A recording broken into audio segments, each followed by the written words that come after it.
নিরাপদ খুলনা চাই সামাজিক সংগঠনের সাথে সংসদ সদস্য আলী আসগার লুবির মতবিনিময়। আপনারা সুমাইয়া খাতুনের পাঠানো ভিডিও চিত্রে দেখছেন বিস্তারিত। নিরাপদ খুলনা চাই সামাজিক সংগঠনের সাথে নবনির্বাচিত খুলনা ৫ ডুমুরিয়া ফুলতলা আসনের সংসদ সদস্য আলী আসগার লুবির সাথে মতবিনিময় অনুষ্ঠিত হয়েছে ২৪শে মার্চ দুপুর ১২টায় তার নিজ বাসভবনে। উক্ত মতবিনিময় অনুষ্ঠানে সংগঠনের সভাপতি সরদার বাদশাহ ও সাধারণ সম্পাদক শেখ মোহাম্মদ দেলোয়ার হোসেনের নেতৃত্বে সংসদ সদস্য আলী আসগার লুবি হাতে ফুলের তোড়া তুলে দেন।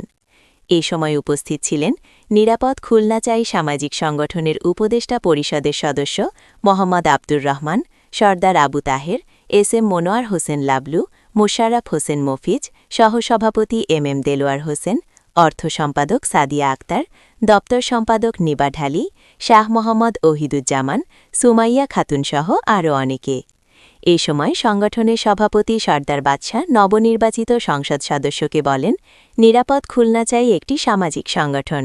সংগঠনটি সর্বপ্রকার দুর্নীতি, সকল অফিস আদালতে ঘুষ বাণিজ্য, খুন, মাদক, ধর্ষণ, চাঁদাবাজি, দখলবাজি, পাচার, ভেজাল খাদ্য, অবৈধ মজুদ সিন্ডিকেট সহ সকল অনৈতিক কার্যক্রমের বিরুদ্ধে জনসচেতনতা বৃদ্ধি এবং আইনশৃঙ্খলা বাহিনীকে সামাজিক দায়বদ্ধতায় ও রাষ্ট্রের কল্যাণে আইনের প্রতি শ্রদ্ধাশীল থেকে সহযোগিতা করে চলেছে। আমি